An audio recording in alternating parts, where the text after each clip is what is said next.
bonjour, bonjour et joyeux Noël.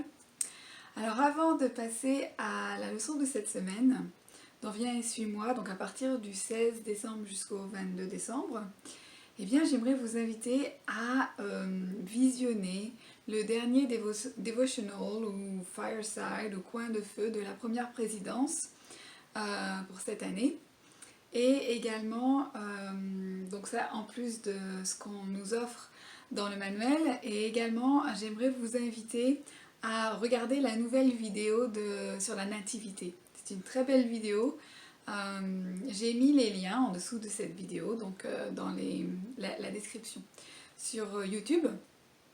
Et également, on nous invite dans le manuel à aller lire la déclaration sur le Christ vivant, le témoignage des apôtres, qui a été écrite il y a environ 20 ans, même plus de 20 ans je crois maintenant. Et en même temps, j'aimerais vous inviter à vous abonner à cette chaîne YouTube, Mission de vie des SDJ, que j'ai créée maintenant il y a environ 2 mois. Et donc en vous y abonnant, vous allez pouvoir recevoir les vidéos chaque semaine concernant l'étude de Viens et suis-moi. En janvier, on commence le livre de Mormon, donc très bientôt, dans 2 semaines, et dans moins de 2 semaines.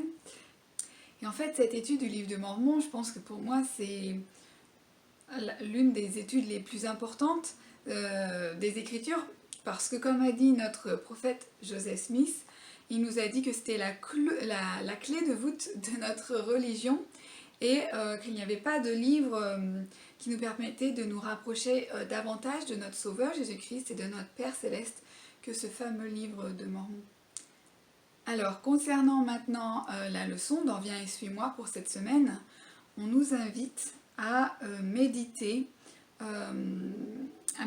dans notre cœur sur ce qu'on a appris au sujet du Sauveur cette semaine.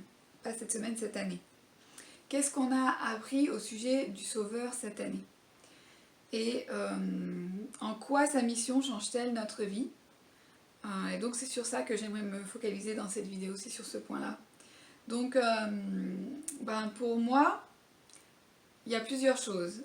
Déjà depuis que je suis ici, donc ça fait 2 ans et demi que je suis ici en Californie, et la chose sur laquelle je dois me focaliser, que je dois apprendre à travers les expériences que je vis, c'est vraiment d'apprendre à aimer mon prochain, même si ce prochain me déteste et me fait beaucoup de mal.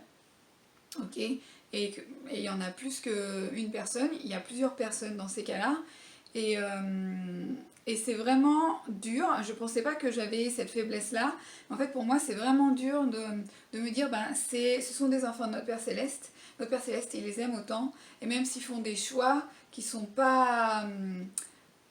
j'ai presque envie de dire qu'ils sont pas très catholiques, parce que c'est une expression qu'on emploie en français.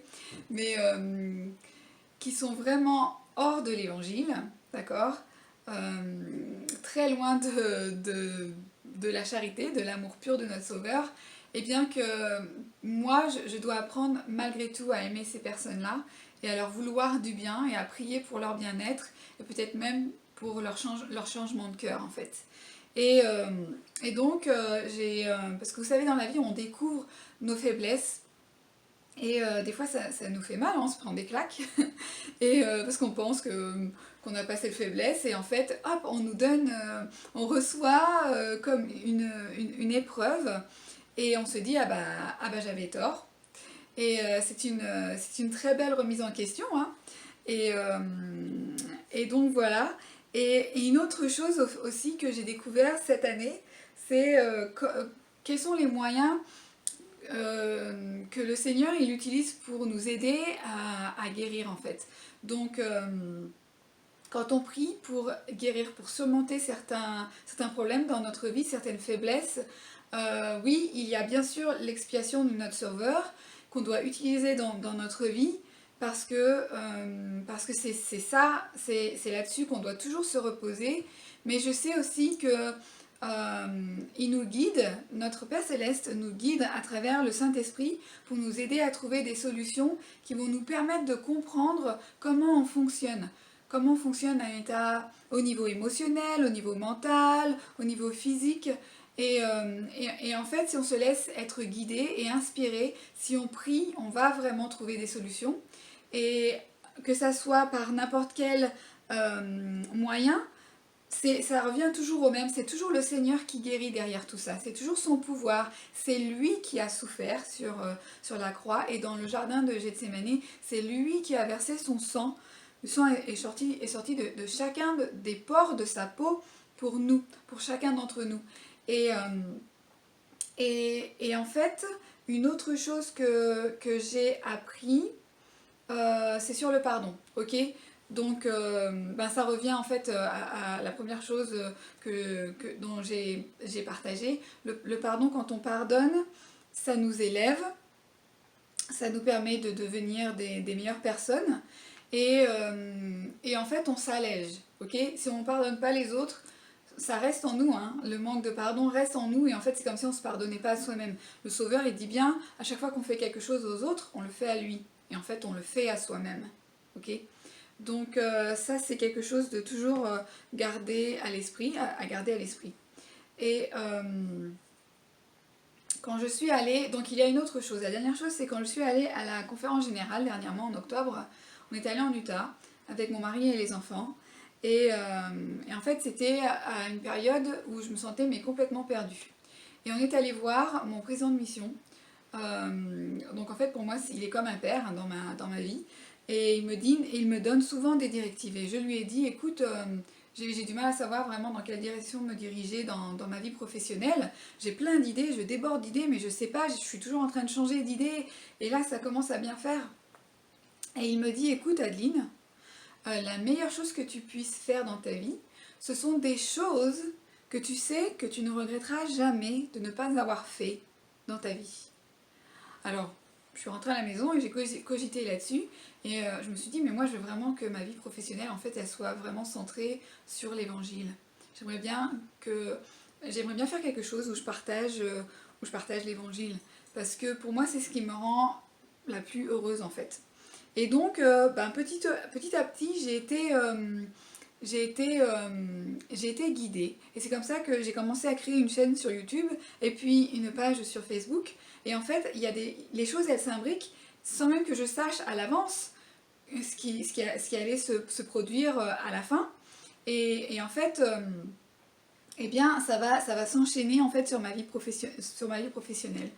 Et donc pour moi, ça c'est... Si j'avais pas prié mon Père Céleste et si je lui avais pas demandé après toutes ces années, parce que ça a duré des années où j'étais dans le noir en fait, et mon président m'avait dit ça il y a des années, il avait vraiment raison, encore une fois.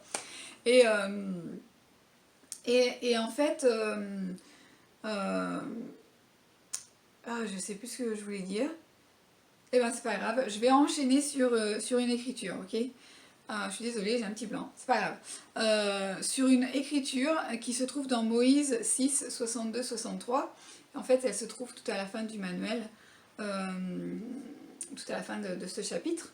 Et il est dit, donc je vous la lis, « Et maintenant, voici, je te le dis, tel est le plan de salut pour tous les hommes, par le sang de mon Fils unique qui viendra au milieu du temps, au midi du temps. Et voici toutes choses qui ont leur image. » Non, pardon. Et voici toutes choses ont leur image, et toutes choses sont créées et faites pour rendre témoignage de moi, les choses temporelles comme les choses spirituelles, les choses qui sont dans les cieux, en haut, et les choses qui sont sur la terre, les choses qui sont dans la terre, et les choses qui sont sous la terre, tant au-dessus qu'en dessous. Tout rend témoignage de moi. Ok? Donc en fait, chaque jour, quand on regarde autour de nous, le fait de penser que c'est notre Créateur qui a créé ces choses pour nous, pour notre bien-être, afin qu'on puisse avoir cette vie et pour qu'on puisse revenir à lui, pour qu'on puisse se perfectionner en fait, chercher à nous améliorer chaque jour de notre vie. Quel bonheur d'avoir cette connaissance, quel bonheur, quelle joie d'avoir l'évangile dans notre vie. Combien je suis reconnaissante d'avoir l'évangile dans ma vie. Et finalement, dans le manuel, on nous pose cette question, que vous sentez-vous poussé à changer dans votre vie? Comment allez-vous puiser dans le pouvoir du Sauveur?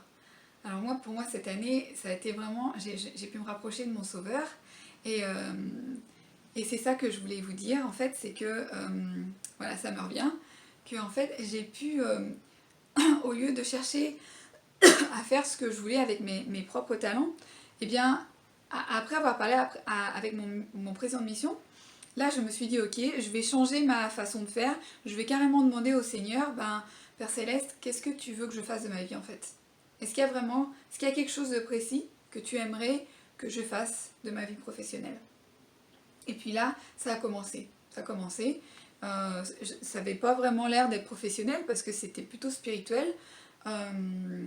Mais en fait, eh bien, en fait, j'aimerais finalement vous partager quelque chose de ce que je fais professionnellement. Donc, je vous ai préparé un cadeau. À vous. Ouais, je vous ai préparé un cadeau. Et c'est un cadeau spécial pour les membres SDJ de l'Église, donc les membres francophones à travers le monde. Donc je vous ai préparé quelque chose et pour en profiter, il va falloir cliquer sur le premier lien qui se trouve juste en dessous de cette vidéo, c'est le premier lien. Et donc vous allez cliquer dessus et en fait je vous invite à me rencontrer live le 26 décembre à 21h, donc sur internet. Donc c'est à 21h heure française sur internet pour parler des relations amoureuses. Mais ouais, on va parler des relations amoureuses et comment justement pouvoir trouver une solution pour guérir nos relations amoureuses ou familiales, les relations en général, amicales, même au travail, ok? Mais avec le focus sur les relations amoureuses. Donc si ça vous dit de me rejoindre jeudi prochain, le 26 décembre à 21h, heure française, eh bien, cliquez sur ce lien. Voilà. Je vous souhaite un super, excellent, joyeux Noël. Et je vous dis à bientôt. Bye bye.